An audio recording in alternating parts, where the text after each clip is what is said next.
אתם מאזינים לשאלה טובה, פודקאסט על שאלות, עם אסף פאול כהן. I told you 39. Yeah, okay, so... But I don't know what it is. Yeah, 39 was who makes you feel good about yourself? Jeez, that's a really hard one. It has to be a specific person, or it's a concept, like a group or something. Yeah, you could take it... Not well. Okay, I'm a very negative person, so there's really nobody that makes me feel good about myself. Like no single person that I can think of. The only thing that's very nice is every so often I get emails, fan mail from people about the project. That makes me feel good. I get some hate mail too, but yeah. but I get a lot more. I seem to get a lot more people who say, "Thank you for doing this. It's super interesting," and it I don't know. Changed my mind is probably the wrong way of looking phrasing, but it made me think about Israelis and Palestinians differently, and that I'm always happy about. I feel like I did my job. Do you remember a specific response you felt was specifically important to you? Yeah. So the people I'm thinking about often when I'm doing this are in the Arab and Muslim world, because they have the most skewed, the most uninformed view of Israelis and Palestinians, actually, strangely. And I love when I get emails from people from the Arab and Muslim world saying, "Thank you for showing me something different. I was really shocked. It's completely different than what we're told."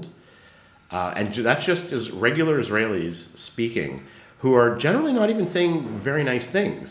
That's what always makes me laugh. They're just being super honest and direct, and it's a little bit barbaric sometimes.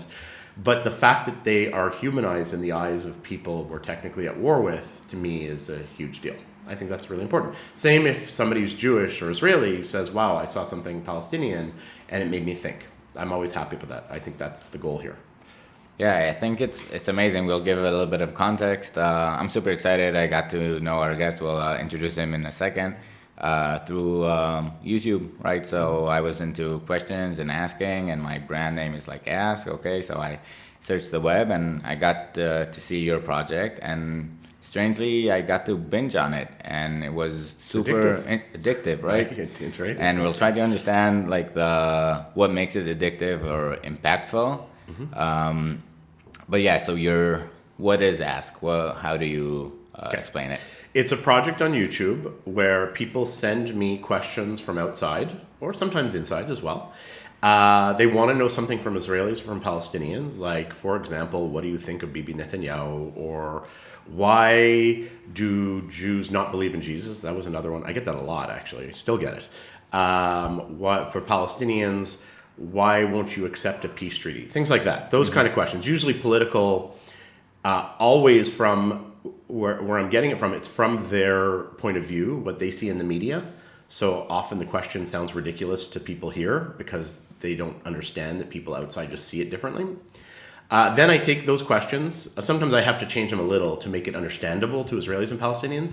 And I go to the streets of Israel and Palestine, and I walk around and I ask people questions. And that's it. And then I just ask, "Hi, can I ask you a question?"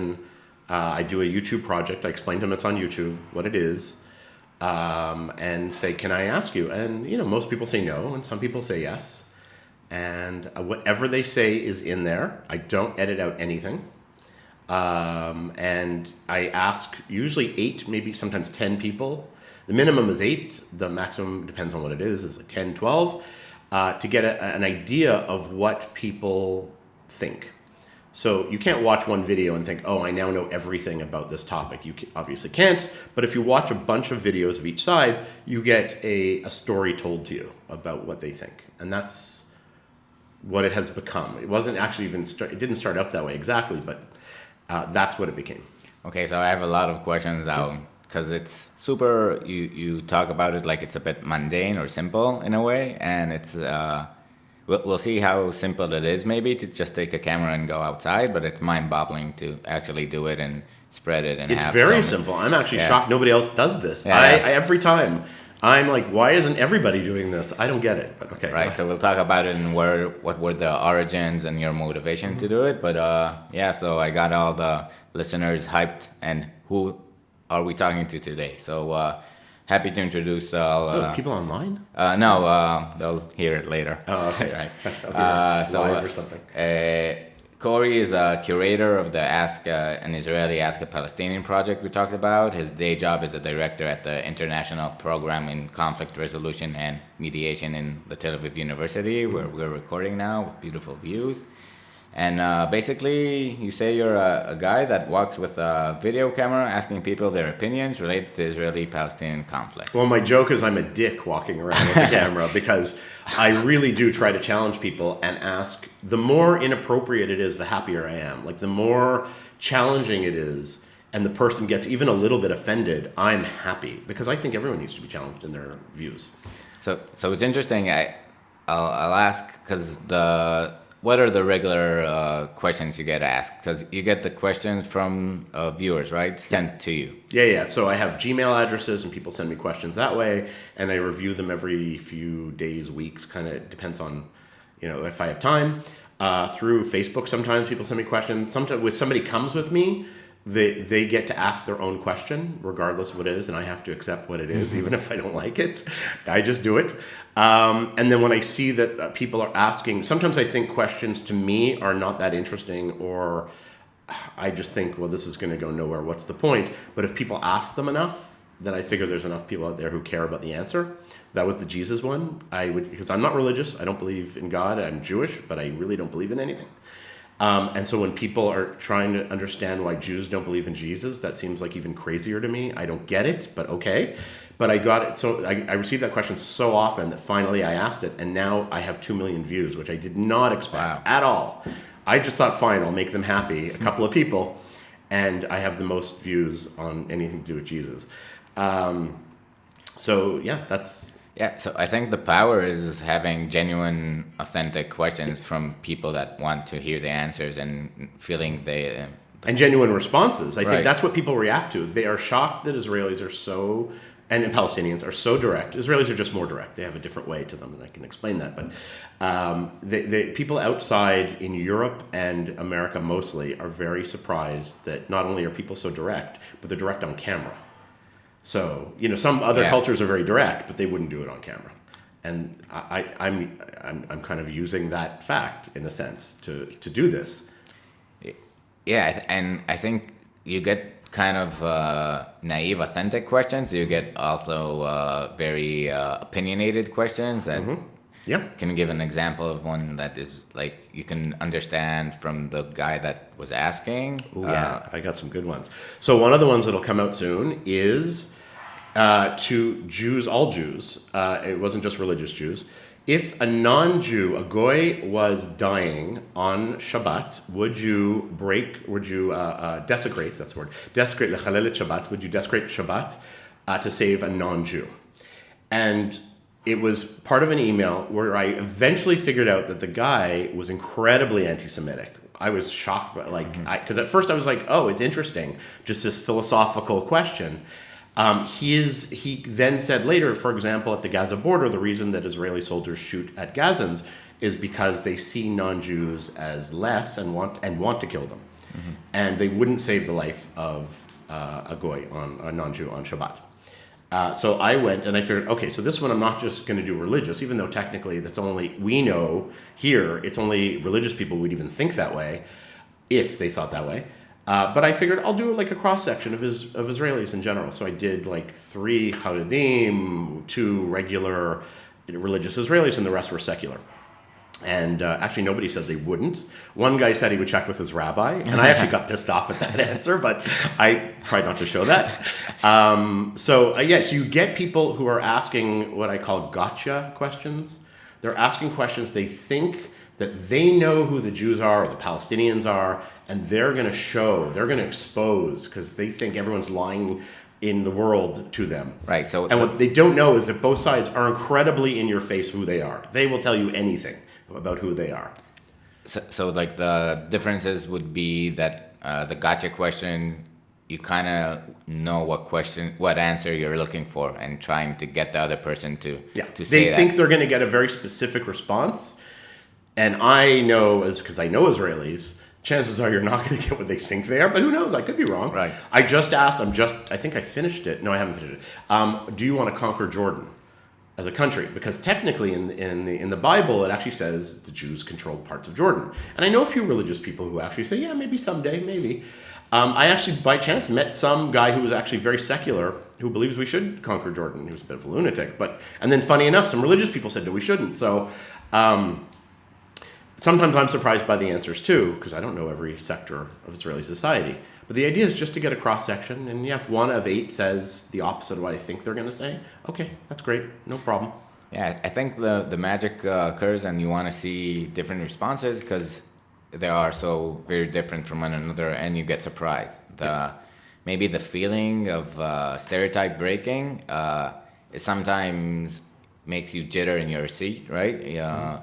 But sometimes it's nice, and you get a different perspective, and you get a surprise in that sense. I often do. Yeah. The group that surprised me the most are Jewish settlers in the West Bank. Because my perception as a liberal, semi-lefty Canadian living in Israel is they're going to be very radical and extreme, and they're actually, they're delusional. No offense to settle. Oh no, I'll tell them to their face. I have no problem. They're delusional in the terms of what they think is going to happen. In my opinion, they think Palestinians will just understand that Jews control, and they'll just get used to it, and that'll be all. It'll all be okay. That in that sense, it's delusional. But they're quite moderate in their views and quite accepting. Generally, not a couple of loonies, but Also, I think growing up in Jerusalem, we before the wall, we had more of a contact with the Arab population around us, and you had more examples of different people and humanized examples. Yes. And I think that the settlers, in that sense, have a more I wouldn't say maybe liberal, but very coexisting than most Tel Avivians or people in Haifa or Sharon, because they know and they get along, right? So it's a broader, right? There's more conflict. I have some criticism about their version of coexistence, Right. meaning the Jews control and the Arabs don't. So that's not very democratic, and that's not the if you're looking at the way the world works, that doesn't seem very fair to me. But, however, anything positive is positive. Anything is good is good. Right. If you accept your neighbor for who he is, I'm happy with that. I have no problem. I don't care where people live. So, Right. Okay. Yeah. So we talked a bit about the questions. There's tons of topics we want to try and uncover that I find interesting. Both trying to see the Israeli-Palestinian conflict in perspective. Also about the questions, right? So there's tons of data in a sense, and tons of responses you got from different questions. What I find so before we go into all this, how do you start? What happened? Why did you take a camera? Why did I do this? It all started with, as usual, with an internet argument of because there's a lot of people on Facebook and forums. I don't even know if forums exist anymore because I don't check them. But let's say Twitter. I don't know. People arguing about this conflict, and they are not Israelis and they are not Palestinians. Some may be Jews and some may be Arabs. It's mainly a lot of people who are unconnected having arguments about this conflict, and they think they know everything. And why do they think they know everything? They found a video that substantiates their views. And my point, because I was unemployed, I was finished my thesis and I was unemployed, so I was on these things, which was a mistake. And you get into these arguments, and they would always come up with a YouTube video. And then I would, guys, you don't know what you're talking about. Like, I live here. That's not the way people think. Yeah, sure, you can find one person who thinks anything. And you can't then project that to everybody. And somebody said, French-Canadian woman, says, well, what are you going to do? Go out and ask everybody? And when she said that, I had in my mind, I was like, wait, I have a video camera. Why am I not just walking around asking people these questions? Because I do it anyways. I'm a Canadian who lives here. Now I know much more about the conflict, but let's say when I first came here 20 years ago, or 30 years ago actually, I would ask people, so what do you think of this? What do you think of that? That's what a lot of people who are new or tourists do. Why am I not just recording those honest conversations between people? So I went out to see, actually it was more interesting, as I said, I have this idea to do this in this forum, which I don't know if it's Facebook or not, doesn't matter. And I said, give me a question, because I wanted to do it within the parameters, the framing of a question, and I'll get into why after. And I asked for a question, and it was very interesting that at 50 people in this forum, whatever, nobody dared ask a question. Everybody knew something about Israelis. They all knew everything there, but nobody dared ask a question. And I thought that was interesting and funny, because all these people, they know everything, but yet they're not willing to ask. They didn't know how to change their mindset. So finally somebody said something about a one-state solution. I said, can I turn that into a question and go ask people? And he gave me permission. So that was my first video. Wow. I especially like that the birth of the Ask project came to be from a question, right? So why not do it? And then you take a step back, because that's a lot of times what you do with a question. What do I think about the one-state solution? Okay. Yeah. And why not do it then? I especially like the one that you did about, do you think most people in Lebanon want peace, Lebanon? And then why don't we have it? Then the follow-up questions really breaks it down in a sense, right? Yeah, so, that's the idea. So what I figured out very quickly was people have a simple answer and they speak in slogans because that's what they hear. And we're human beings. We're not, no offense to, includes me, we're not that smart as people, as species. So it's hard to keep all that, those varying views, all the different aspects of what we think, and how to explain it in one quick sentence. You just can't do it. So what I realized is people were answering in slogans, and you have to then say, okay, what does that mean? Now, I understood what they meant because I've lived here for a long time. Or at least I think I understand what they mean. And so, but I would have to ask, okay, what do you mean by that? Or what if we did this? Because the idea is to get as much information as possible. And even then, a lot of times people watch the videos and they come to completely different conclusions than I thought. But that's what's interesting about it. So you have to ask follow-up questions. What do they mean? What do they mean by that term? And you get people to think about it, because people think in these simplistic, slogan-y ideas, which maybe they understand, maybe they don't. And even that shows something. Yeah, I think I've been to Romania now in the Rosh Hashanah with Claire and her family, and I ran to the like a bookshop and grabbed a couple of cheap books, and I saw the Animal Farm. I was like, okay, this is well overdue. I'm like nodding every time people talk about it, but I haven't read. So I started, and the concept of dumbing down the rules and just making it 4 legs good, 2 legs bad, right? So very simplified. Small חלש, ימין חזק, right? So there must be something more to life, right? Let's talk a bit. And I think with the media, we talked about the last episode with Ornat Cohen about fake news and just spreading the videos you saw. I've seen something that justifies my point of view. Here, see it.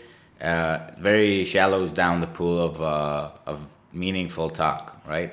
And with your videos, you have YouTube, right? You could store it wherever, and it could be long, and it's okay to be unedited. And if you have 10 minutes or 5 minutes in a Chadshot 12 to talk about your stuff and Bibi, it has to exclamate, right? Yeah, it has to be framed in a certain way, and then you have editors, and you have people checking you. And this is great. It's just me.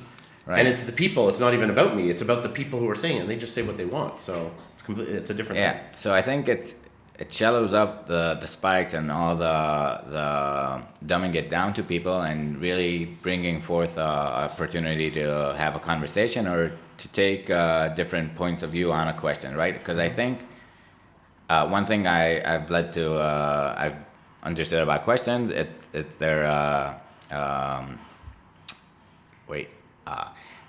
you can't stop by acting on them. Okay, so if you see some writing on the wall, you read it. It's autonomous, and with questions as well. You read a question, and your mind can't rest until you have an answer of your own, right?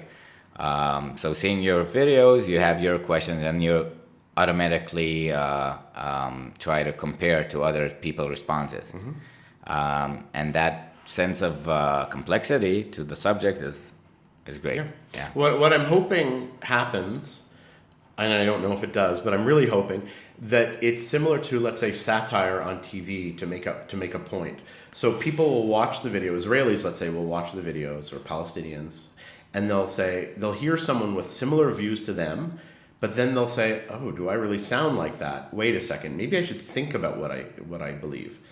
And I think we all need to be challenged in our beliefs, because just having beliefs doesn't mean you're right. So that's what I want people to do. It doesn't mean you change your views completely. It's not even the point. I mean, the idea is we should constantly questioning what's going on, mostly in a place of conflict. Is what we're doing, is it fair? Is it right? Is it... But then why do it, though? Like, what's your goal in this project, and what do you hope to achieve, or what impact do you see? Yeah, I studied conflict studies. I did a master's in conflict studies, and my way of explaining conflict studies is you can't understand a conflict unless you know what it's really about. And the Israeli-Palestinian conflict this is kind of how I sell the program sometimes to foreign students, is the Israeli-Palestinian conflict has all aspects of every other conflict in some way. Political, land, power, identity, economic. It has aspects of everything. And multiple layers, layer on layer on layer, and they're all interwoven. So the Israeli-Palestinian conflict is a great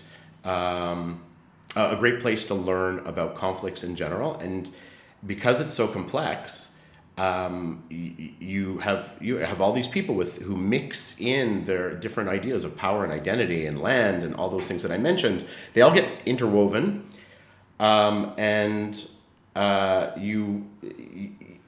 if you want to actually solve it, which I don't think is actually the goal. I was kind of hoping at the beginning maybe you could create a dialogue between Israelis and Palestinians, but I quickly realized that's not going to happen. But at least you can understand it as much as possible. It's impossible to get a solid idea of what it really is, but you get a sense. So what I get from people, for example, I'll just give a random example. Now that maybe Bibi will be the prime minister, maybe not, but I noticed in the US, in left-wing circles, they were saying, Bibi's not going to be the prime minister. Now the next Gantz is going to make peace. They're viewing Israeli politics as between peace and not peace. Right. And that has nothing to do with it at the moment. I mean, I do hope Gantz actually sits with the Palestinians, but that's different. That has nothing to do with the elections at all. But people project what they think is going on here because of what they want or what they think is going on.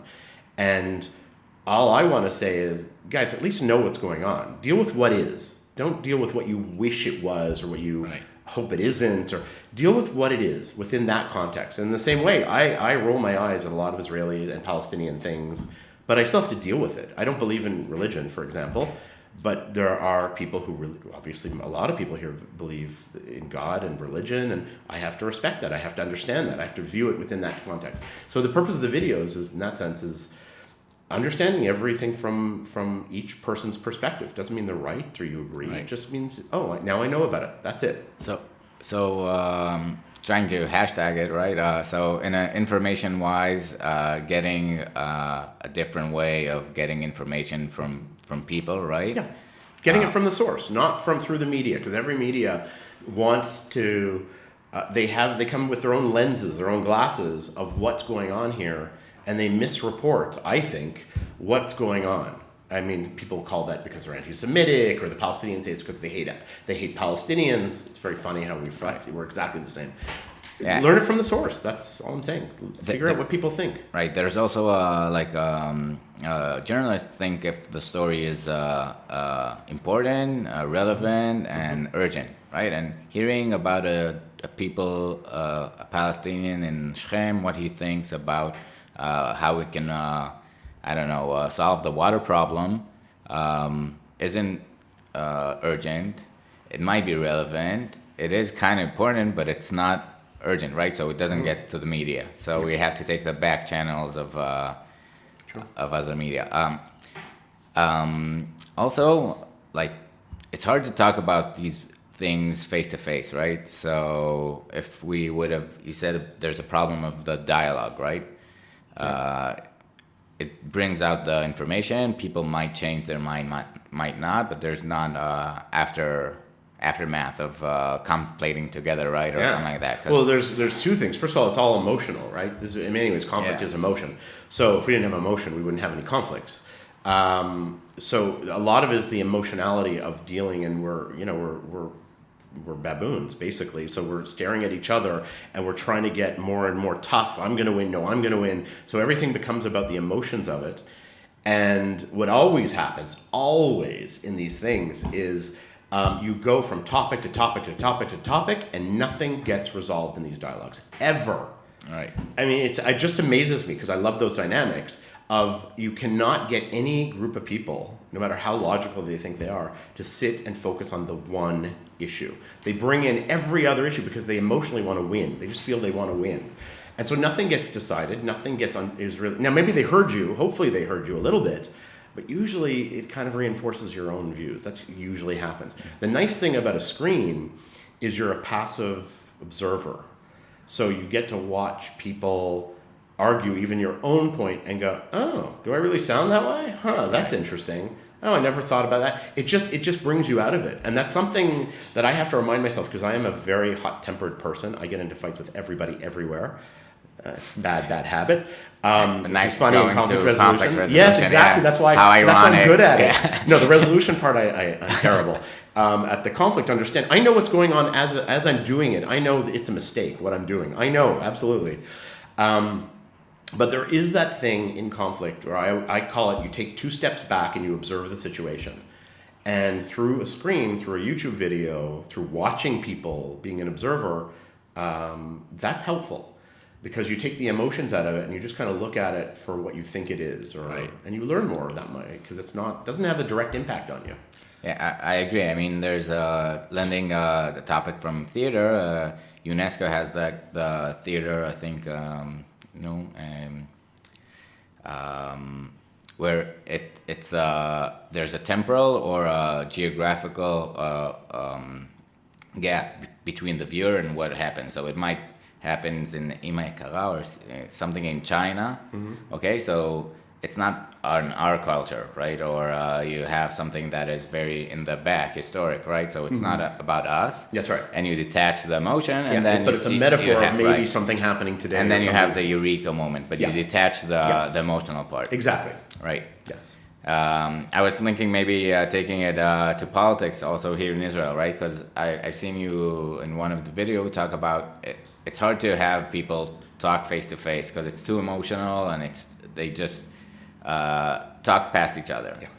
But having the question framed or the topic framed and getting different responses, you have civilized, democratized kind of discussion in a way. Yeah. And it could be lending from like millennials' point of view that you don't want to call someone because it's intrusive. Then let's do asynchronic like debating maybe. So that could be interesting, like taking it from yeah. So sometimes I do, if I have the chance to bring an Israeli and a Palestinian together to debate. Once in a while I do it just to show people the dynamics. But yeah, it's not really going to be very helpful. Other than the other side of face-to-face, the good side of face-to-face is we want both these cultures, they want the person they're speaking to like them. They do. Right. So my best example is in one of the videos of this kid. He must have been like 20, and he barely spoke English, and he only spoke Arabic, and we figured out he wanted to add me on Facebook in a Palestinian village. And I was there as an Israeli. I was with an Israeli guy actually, and so they knew we were Israeli. That wasn't the issue. But then we got someone to translate, and we quickly understood that he wants to kick all the Israelis off the land. And he said it's his duty. He has to. And I go, but you added me on Facebook. We're now Facebook friends. He goes, what does one have to do with the other? Like, I might like you. We could even be friends. But my job is to kick you off the land. And we're seeing it through a naive 20-year-old. So, I mean, hopefully when he grows up, he won't be quite as extreme. But I just thought that was hilarious. That's hysterical. That's such a microcosm of this conflict, of the complexity of he might want to even be friends with me. Maybe he would even, if he could, he can't get into Israel, but he might even want to come visit me. I don't know. I don't know what what he would accept. But I just thought that was very funny. Yeah, it's there's tons of examples that show the irony and like as it. Oof. Yeah. And that's another aspect. If you can add humor in things, it really does melt away all the emotion because it just switches your mood to something else. So even in the most absurd situations, I'm trying to throw some humor into it. Right. Which, just because you can't take this all so seriously all the time. That's another thing. And some people get mad at me because of that. Some people think that I'm, trying to make fun of people. And I'm like, no, I'm trying to figure out how to change people's views and get them to see it a different way. That's all. Yeah, so I have two questions. We'll start with this one. What do you think, like, the relations with your project and taking conflict resolution from a psychological point of view? On what context does it help? What does it do with stereotype thinking? Oh, that's really complicated because one of the things I struggle with most is that I don't have the best memory, so thinking of the names of the theories or explaining the theories really well. But as people are speaking, I'm plugging into what I learned. I just don't know how to show that in a video because then it sounds like I'm Mr. Know-It-All. Plus, I always get people's, like, if it was, I don't know, what's his name, Vamek Volkan. There's like famous, some people, some psychologists, social psychologists who've spoken about conflicts. And then I always get their names wrong or whatever. So I don't do that. But I'm always struggling with the idea of wanting to explain to people how the dynamics of what's going on in front of me that I'm dealing with at that moment, it's actually really common. This is what happens in conflicts, and it doesn't just happen here. It happens in Kosovo and in Congo, and culture dictates a bit, but a lot of it is all very similar. So I struggle with that and how to throw that in. Then at the same time, you brought up the other part of it is that I feel guilty in that I'm replicating over and over people's stereotypes because Palestinians, when they're answering, Israelis do this too a little bit. Everyone does everything to a certain extent. So anything I say, the other side does it. But some cultures forefront one aspect and back end a different aspect. So in Palestinian culture, just to give you an example, your social standing in terms of your family is very important. So people will often answer me thinking, because I've checked this with a lot of people, thinking, what would my father think as I'm answering this? What will my brothers think? What will my family think? It's not even so much the Palestinian people, it's more about their family. Am I being true to my nation in that sense, or to my family in that sense, and not getting into trouble? So a lot of times, I suspect, and I've been told by a lot of Palestinians, and I have no idea how to cut through this, so if anyone has an idea, I'll do it. I need to sound tougher than I really think. So I'll give a good example. Years and years ago, there's a video where I asked, would you help a Jew on the side of the road? I asked Palestinians, and I asked Israelis, would you help an Arab on the side of the road? And I kept it very vague in that Jew and Arab, not Israeli and Palestinian. I tried to remove politics from it. What he understood was a settler. This guy asked, doesn't really matter. He said, yes, if I saw a Jew on the side of the road, I would help him. Years later, a friend of mine says, a Palestinian friend of mine says, I had a really funny experience. A friend of mine said, years ago, I was interviewed by this fat, bald Canadian, and that's me. He asked me, would I help a Jew and a settler? Actually, he understood it as settler, but that's not what I asked. And this is what he says, the whole night I couldn't sleep. What if my father heard my voice? Because actually he's not on film. You hear his voice. And what if my father or brothers heard my voice? They would kill me for what I said. I should have said I would kill him. That's what I should have said. That's the safe thing to say. And this friend is telling me this because he's one of the very few Palestinians I know who says there's so many contradictions in Palestinian society. And I think it's important we talk about them. And most Palestinians don't like to do their dirty laundry, mostly in front of the Jews. That's even worse. And I love dirty laundry for my own people too, my own family. I get in trouble all the time for telling our dirty laundry. So if my sister is listening, she knows what I'm talking about.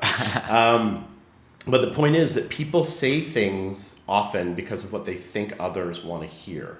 It's true on the Israeli side to a certain extent. You don't want to be, the worst thing you could be is Smolani, a leftist. Right. That's the worst thing. So sometimes people will sound tougher, I think, than they are. Because they don't want to be thought of too... Israelis are just more, they don't care what other people think as much. So Palestinians, it's more, you see it more. Yeah, representing your narrative with pride, right? Yeah, And exactly. And then when they clue in, because sometimes they don't realize what I'm doing. Sometimes they think it's just for Israelis. Sometimes they don't understand, international. See that, I explain everything before, but a lot of times they don't get it. I notice that. But so, even with the answers I'm getting, there is a bit of, I have to represent sometimes my people. Yeah. Is it entirely honest? I don't know. right, it's hard. You need to try to personalize it, right? And getting there. And I think a lot of times, just adding in your opinion or what do you feel Sure. Yeah. really helps make Yeah. it more salient. And Exactly. So sometimes I'll realize they're trying to speak for their entire people, Yeah. and I'll say, wait, is that your opinion or what you think people think? right. So yeah, I will try to clarify. So I do want to ask about the follow-up questions because it's interesting. So you get the questions from the audience, and then the follow-up questions you build, right? Yes. To get so, what's your tactic? I have in my accumulated mind, over the when years? somebody responds, someone will flash in my mind who's on the right, who's on the left, who's from Sweden, who's whatever. Something I've heard in the past. What would they want to know? And I try to vary it between right and left. So no matter what you say, I try, not always, but sometimes I don't think of something. But if somebody gives a very right-wing response or a very left-wing response, I try to use the opposite argument, which is rarely my argument, actually. Once in a while, it is my argument, actually, once in a while. But usually it's somebody else's. I don't actually believe half the stuff I'm saying, like when I challenge them. And the idea is, the biggest example is when I was acting like, I think I called myself a dick, totally. I was an asshole to these kids. They were like 16, 17, but they just had these ridiculous views. Palestinian kids had these ridiculous views of Israelis. So in my head, I was pretending to be that right-wing, person with, the Arabs are the real occupiers. They came from Arabia. They're not really from here. I don't actually believe that at all. I think that's a silly argument. But I thought, how would they react if they knew about it? That's what's going through my mind. How is the person in front of me going to react if they knew what other people thought, whatever the opposite is? That's the idea. And it's to challenge them. It's also to get more information, because part of it is people say they use slogans again, and it doesn't necessarily mean what the person hearing it thinks it means. So I try to clarify. Sometimes it does, sometimes it doesn't. So that's the idea. So sometimes it's confrontational and trying to have them elaborate on why they think the specific, because they have to break down the slogan they're talking about, right, to represent it in a way. But then the other thing you said is about information or about what another person might want to hear or a different opinion. Yeah. I think something you could take for questions in general, like how to not go to the confirmation bias. So you gave me an answer. It fits my point of view. I'll ask the question that would differ if he agrees with a different statement. Then there's that problem and gapping that information gap. Yeah. Great. I don't do it for everyone, because sometimes at the beginning of a question, I just try to get a sense of the different views. Right. Because to show I'm just asking now about what do Israelis think of civil marriage, making it legal. And so for the first few, I usually just kind of say why and keep it kind of objective. And then towards the end, it's more when I challenge people much more. So for example, and this is a bit of confirmation bias in a sense, meaning I want people to endorse civil marriage because I think I personally think it's important. So the first one or two who said, yes, I believe in it, I didn't go on to say, yeah, but won't that ruin Judaism? But I will for the next, absolutely. Right. Because there's also just being combative for the sake of being combative is not also always a good idea. Right. But I will for one or two, sure. Yeah. And mostly if that's why I like when people come with me to ask the questions, because someone who's the opposite of me is even better. Because they're going to bring up points that I hadn't really thought of, or they're going to hear things that I wasn't cluing into, that's the idea. Are the questions the same? Do you have questions that you ask both Palestinians and Israelis the same questions? Rarely. Sometimes I do, rarely. Right. If I think it'll benefit understanding, then I will. So for example, best example is I asked Palestinians, what do they think of gay people? and the results were horrific to me because I'm a gay person. And then I was challenged, why didn't I ask Israelis? And I'm thinking, I live here as a gay person. Yeah, there's religious people who think I'm an animal, but who cares? I mean, you could do anything in this country. Nobody cares. Nobody, people accept you. Even if I married a guy who was religious or came from a religious family, they'd accept me. It's completely different. So, but after like 2-3 years of all these Palestinians saying, aha, you're afraid of asking, I said, you know what? I'll do it. I'll ask. And so I figured I'll ask only the most conservative people, because what's the point of asking a bunch of Tel Aviv people?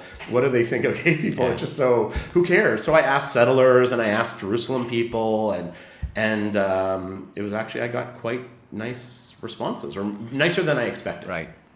I think it's also... Without them knowing I'm gay, by the way, because then someone's going to say, they knew you were gay. Okay. No, actually, towards the end, after I would say, oh, and by the way, I'm gay, just so you know. And they were always like, really? Oh my God. You don't, where are the horns, right? Yes, exactly. Yes. you don't pass it. Because I'm taking it more of a fluffy way, in a way, because most of the questions are on the conflict and are very emotional or very historically charged. But asking, like, what's your favorite movie, or what's your favorite career, what would you when did you help a person lately, and then just really putting a flashlight not on them being either Israeli or Palestinians, but as a universal question, and everyone has their viewpoint, because in a way that's like showcasing and having more salience to different perspectives and getting... It humanizes. That's what I'm hoping for. I mean, even though a lot of people say horrible things, it still humanizes a little bit.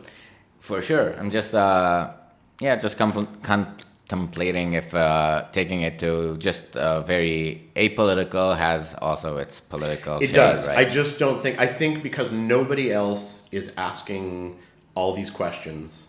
And in theory, the media is supposed to be asking these questions, but it just gets so filtered through their own views or through whatever their editor thinks. And I know this from experience because people have done stories about me, and there were things that they reported that never happened. They did not happen that way.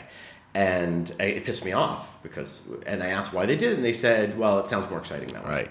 Because they have to get clicks, or they have to sell newspapers or whatever. I'll ask the nice questions every so often, but it's really just dehumanized, because it becomes a little exhausting sometimes, asking always awful questions. But I really want to know. It's the hard stuff I want to know. That's the way more interesting to me. Right. But obviously from views, the things that sell are Jesus. It's the religious stuff. Someone has to do a Ask a Jew, Ask a Muslim project. I'm just not that interested in religion, so I throw it in every so often. But all the philosophical, theological aspects, I don't care that much, but I do them because those are the ones that get more views, by the way. Or hate. It's very sad. Sex and hate. Would you date? Would you marry? That sort of thing gets tons of views. And do you hate this group? Gets a lot of views. Yeah, we're a very sad species. This is awful. And we're building algorithms to feed that monster, right? So you're getting polarized views because you get clicks on things you like and you agree with, and that's why I think the world is in need of this kind of project, or illuminating different points of view and regular, normalized, not violent sex, or and I hope, and although it's not happening, is that the person who's obsessed with Jesus and wants to know why the Jews don't believe in Jesus will also just watch what their favorite food is, or do they blame Germans for the Holocaust today, or just... Oh, I never thought of that. Let me see what people said. Right. That's what I'm hoping. It doesn't seem to be happening, because I get 2 million views on the Jesus ones, and I get maybe 6,000 or 7,000 views on the actual. Right. To me, the things that make an impact or a difference, or things that are relevant to today. So, which makes me a bit sad, but Yeah, I think just also getting the questions from the audience makes it relevant to them, and also it's a bridge, right? It's hard to sit down and say, okay, let's see if Israelis still hate Nazis for the next 15 minutes, right? So it's something to think about. Yeah, I was thinking, it reminds me of there's a outgroup homogeneity effect, which is the long version and big word of saying all Chinese look alike. Okay, Oh, so yeah. we know that effect, or you could say for American, all Israeli soldiers look alike, but for us in Israel, you could by the color of his kumta or what shoes he wears and different brigades his, and same on Orthodox Jews, right? So for people, it could be Haridim, but there's kind of signs, and if you know... I have to bring a religious friend with me when we go to the Haredi areas because I have no clue. They all look the same to me. They all look... And he's like, how do you not see the difference? I'm like, not my world. Yeah, so I have to bring him as my helper. Yeah, so it's a bias, right? Our brain is wired this way to be lazy and save up energy, and we take stereotypes, and we don't have enough motivation to code those stuff and to differentiate between different Chinese, right? And the way we do it, there's like competing theories, but one of them is reminded exemplars, right? So if you have more examples of a different species or different group and more interactions, you get to differentiate and remember. Okay, so the clerk in the market, or the guy I work with, or the guy in the parenting conference with me, they have their different perspective, and it's important for me to know who's who, right? And you break down the teams and break down the stereotypic thought, but it takes up the energy, and just bringing more. I'm saying now that there's the wall, right? Or in different conflict areas, there's not much going around and meeting people, and you don't have interaction between Israelis and Palestinians today. Yeah, right. And then the where are your horns and being demonized as an Israeli or as a Palestinian, you don't get to see the different exemplars of regular people and the subtleties and the yeah. And I'm taking all the nuances, right. And I'm taking this also to inter-Israeli debates after 10 years of Bibi being in power. There's a lot of gaps inside the different demographic groups, right? And just having a more open discussion and meeting other people, maybe on their experience on universal experiences, could bridge that and saying, okay, we're in Israel, yalla, bon na'aseh tov, that kind of way. So let's see. We don't have much time, but there are a couple of questions maybe on the conflict to get your viewpoint. No? If you want, sure. Yeah, I mean, I keep telling people I'm just another person with an opinion. Doesn't mean I know anything better. Right. I think like the edge you have is maybe being both like studying it and being around here in the conflict resolution in a way, and also just talking to a lot of people and taking that sense, yes. So we'll start from a kind of theoretical aspect, but what do you think question asking helps in conflict resolution? Oh, that's a good one. Okay, so the idea is not mine, I mean, obviously, but I got it from a radio psychologist years and years and years ago, Dr. Joy Brown, who's no longer alive, which is too bad, and she talked about relationships, like marriage, boyfriend, girlfriend, that type of relationship. And she would, because people will go off on a tangent, and he did this and I did that, and she would stop them all the time and say, form a question.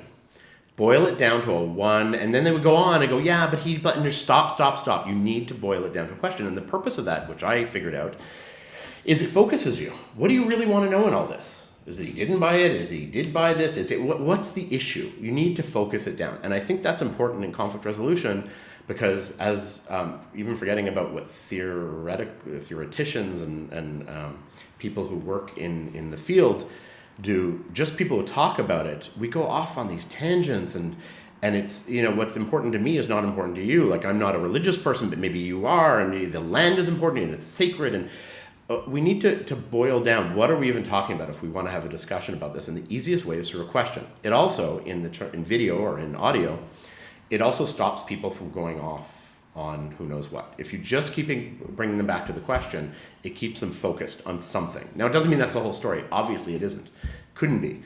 But it creates a certain amount of order, because what always happens is this chaos of going from topic to topic to topic, and no one really hearing each other, no one really listening, and no one making themselves really clear.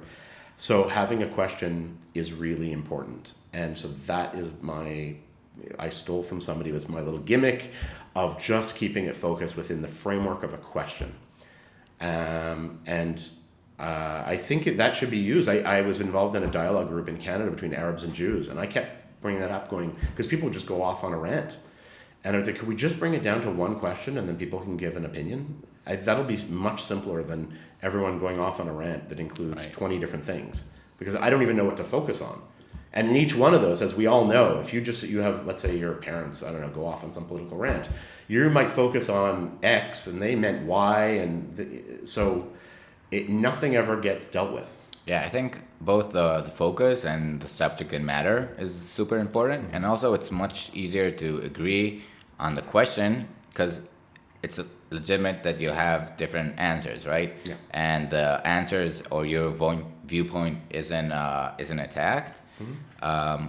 There is important to say that it's important how you frame the questions, right? And there is a lot of power and... Yes, absolutely. And I do ask them the way they're asked, as much as possible. So, so the worst one to ever ask was, why do you, to Israeli Jews, why do you treat the Palestinians the way the Nazis treated the Jews? And I framed it specifically that way. And I knew people would get offended. Right. And I felt even worse because I knew I was asking...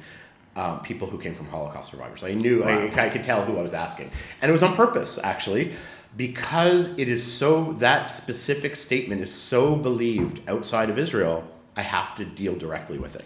Talking around it is not gonna do anything. Wow, okay, so mind blown. You went up to a Holocaust survivor? Well, I didn't specifically say, are you a Holocaust survivor? Right, but I could tell they were Ashkenazi, and I could tell chances are... Right. Yeah, and I specifically chose them. That was on purpose. So, both... Maybe in a sense, there's a fault in that question, right? And the straight answer would be, but it's not like this and that. Somebody gave that response. Right. Yeah. Show me the trains that bring Palestinians to death camps. Show me the firing squad. Show me the legitimate answers. Absolutely. Yeah. Even somebody saying, I cannot believe you're asking that question is a legitimate answer. Right. And actually, I'm actually surprised by Israelis that they don't get more mad at Palestinians. And sometimes, once in a while they do, but I even I kind of hope that they'll do it. Because sometimes to someone who's in the UK asking the question, they don't even really understand that to people here it's offensive. But then I'll try to bring the person I'm asking, I'll go, okay, it's offensive, I get it. Let's move on. How would you respond? Nice, yeah. It's and also it's a lesson for the guy that sent that answer, right? Absolutely. Understands. Absolutely. Yes, that's the idea. Okay, maybe what can we do to help people? Israeli people, Palestinians? Answer my questions, first of all, if you see me on the street. It's actually amazing because people think I'm popular and people know me. Maybe 1 in 200 people have heard of, they go, oh, you're that guy. 1 in 200 of Israelis, and they're the people who most watch my videos. So... spreading. Well, on the one hand, it's really nice to be anonymous and that nobody knows because then they're not set up for what they think they should say. So that's good. Right. On the other hand, 70% of people say they don't want to answer on camera because they don't trust media. I don't know why. They feel self-conscious. No, I understand. I mean, I think the rule that you have that nothing gets edited out or edited at all, unless somebody says, because it just happened, somebody said, you know what, take me out, and I'm like, okay, right, I will, always do. But having, because the power of editing is, you can ask a question and get whatever answer. And I try to assure them I do not do that. In fact, I'm against that. It's something that drives me nuts. But yes, they don't believe me. So, and why would they? So in terms of answer my questions and answer them honestly, I want to know what people think. The other thing, well, if they know really, really rich people, help support the project because I have all these ideas. I'd love to do a production company that looks at the Israeli-Palestinian conflict in different ways. For example, I'd love to do like a Netflix type series, or YouTube, doesn't matter. It should be free to people, not like a film that goes to Cinematheque, because then people have to pay, and it's I want it available, which talks about elements of the conflict And it's through what people, the first part will be what do people think about it. For example, where does our water come from? You open your tap in Tel Aviv, somebody's in Ariel, in a settlement, they open their tap and somebody's in Ramallah.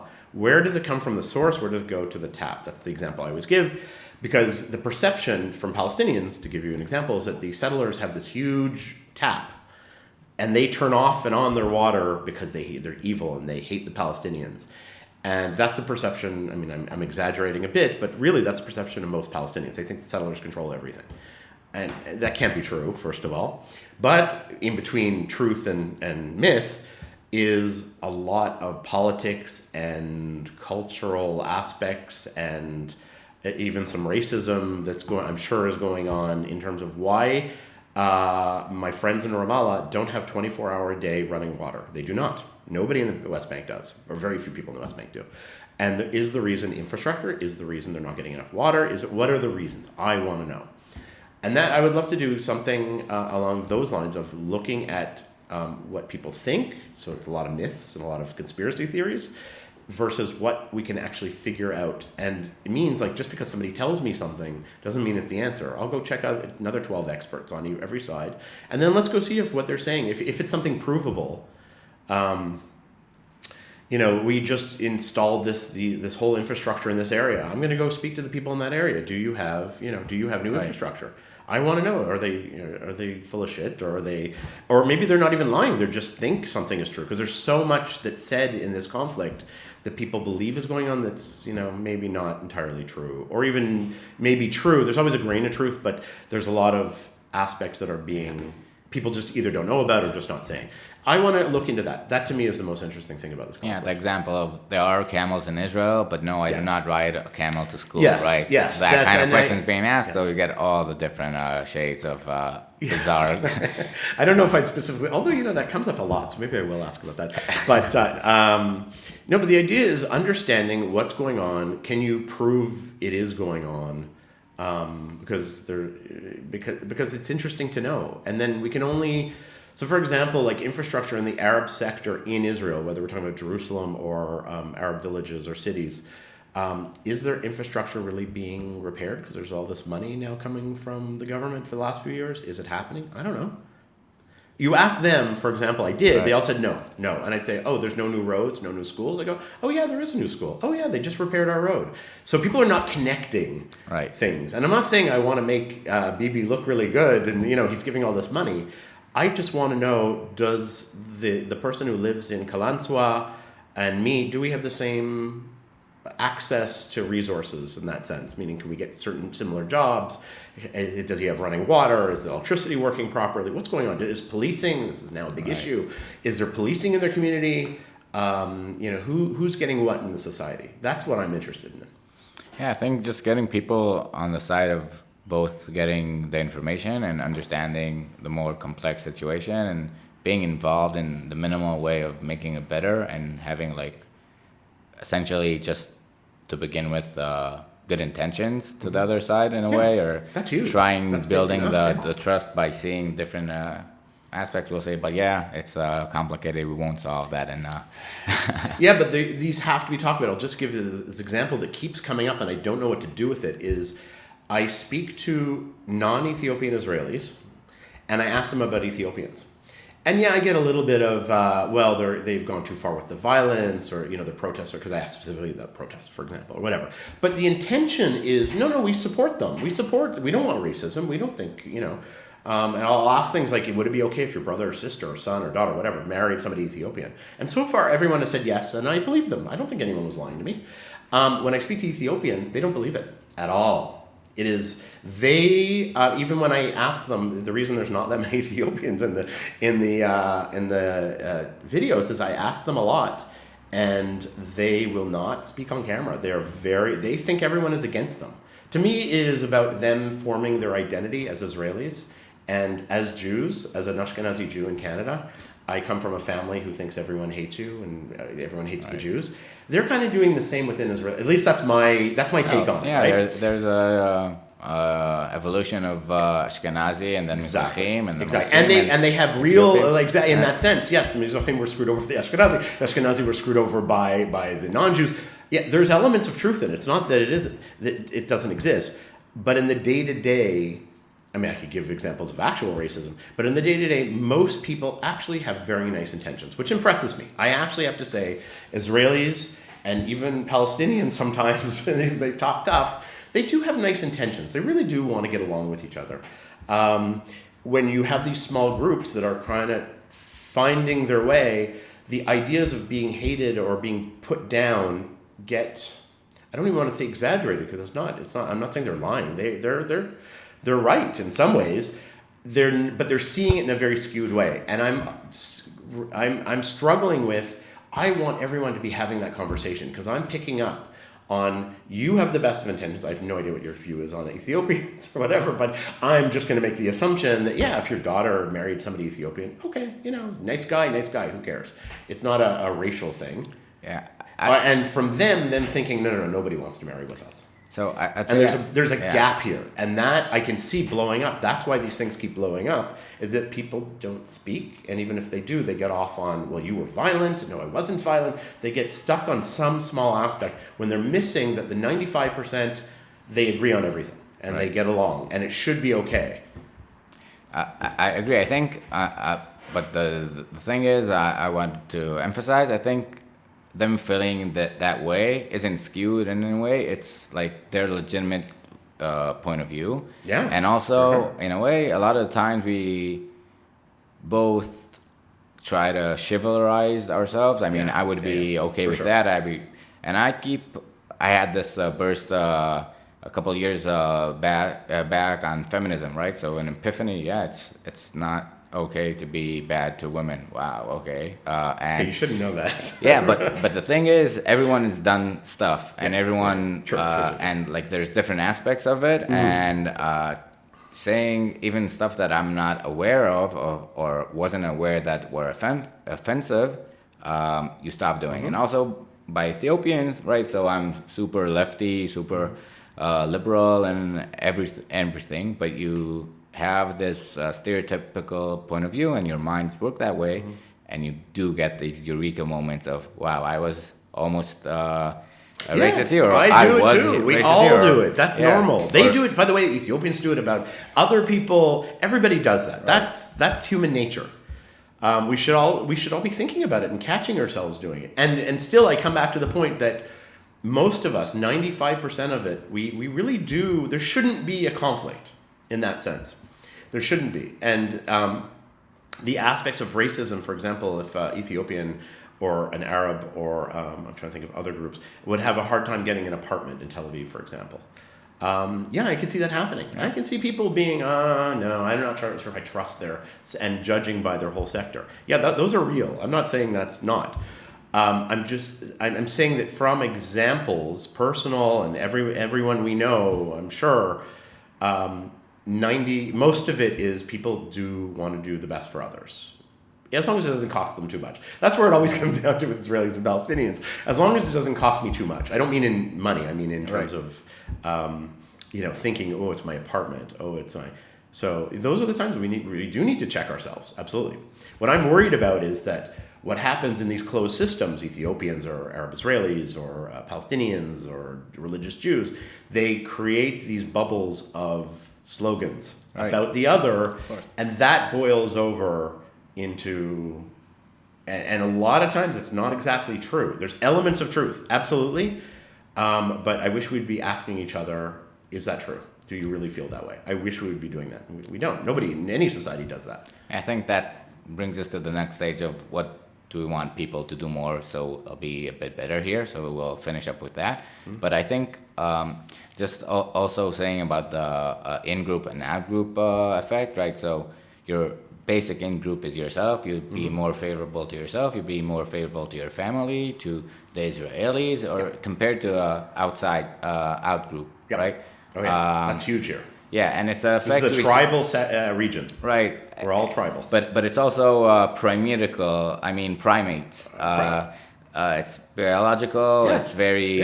And you see it even if you do a random grouping of different people on overestimators and underestimators of how many candies there's in a jar. Yes, I've seen those. And they think favorably on their group and otherwise on... And I think just remembering both that this is sometimes we make it up, those different groups, and of course it's based on different parameters, right? So the Ethiopians, I'm white, they're black, they have black tone. There's of course that difference, but there's tons of stuff that we are in the same in group, and we can talk about that, right? Yes. So Judaism, Israeli being universal and human, and other topics we want to address, and just breaking it down by seeing different perspectives. So yeah, we usually end the episode by giving you a bit of a free audience, both to if you want to recommend anything or give people any recommendations, and also for the finish, what would you want people to ask or listen better in Israel, so we'll have a better community, like use questions in a way.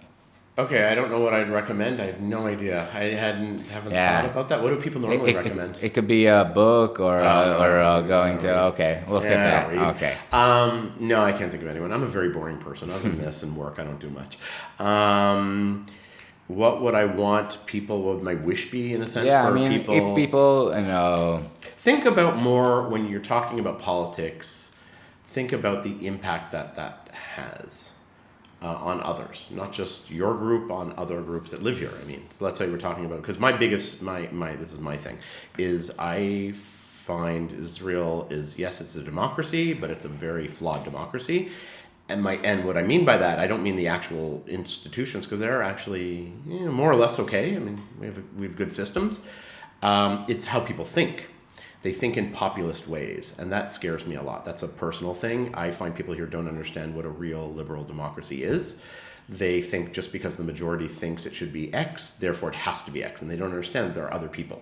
There are other people who think different ways, and part of liberal democracies, at least the way they are today in U.S., Canada, and Northern Europe, you have to look out for the other who's not part of the majority. You really do. And so even though, so I'll give the example I love to give is all the human rights organizations. Yeah, of course they're a little anti-Israel. Of course they're skewed. Of course they're all these things. Yeah, I criticize them too because they come speak to our students, and I always bring up, but you're talking, this is not true, or that's whatever. But the fact that they should exist, they absolutely have to exist, because we all have to be checked. We have to have checks and balances in our country and in our lives. And so I wish people would think more about that, and instead of having that stupid, and I call them morons when they do it to me, of smolani, like you trade bogid, in just by asking the question. That's what amazes me and all that. Just by me asking a question of, don't you think you need to give Palestinian rights? It's automatically aligned with this traitorous lefty thing, and that scares me. Because that's not good for society to be everyone on be thinking, just asking questions or questioning what's going on is somehow traitorous. That scares me in this country. So I want everybody, and I'm assuming that a lot of people listen are already left wings, but even their left wing views. I mean, I still think the left wing got it wrong on the Arab world and Palestinians. We shouldn't have sent who did we send? Yossi Beilin to negotiate with the Palestinians. It should have been Aryeh Deri or something like that. It should have been someone who's Mizrahi, religious, and understands the mentality better. Not perfectly, but understands the mentality better. So there's a lot on the left, obviously, to look at. But everybody should be, including me, I like to be challenged too. Yeah. I'll take that. Not being afraid to be challenged by questions and challenging by questions and trying to sharpen our answers and seeing if what we think or what our parents thought is still accurate today. Yeah. Corey, what a great talk. Thank you for your time. We talked a bit about the great project, and we'll put out links. Try to check them out. There's tons. It's a 7-year project. There's thousands of thousands, or about 850 now videos at this point.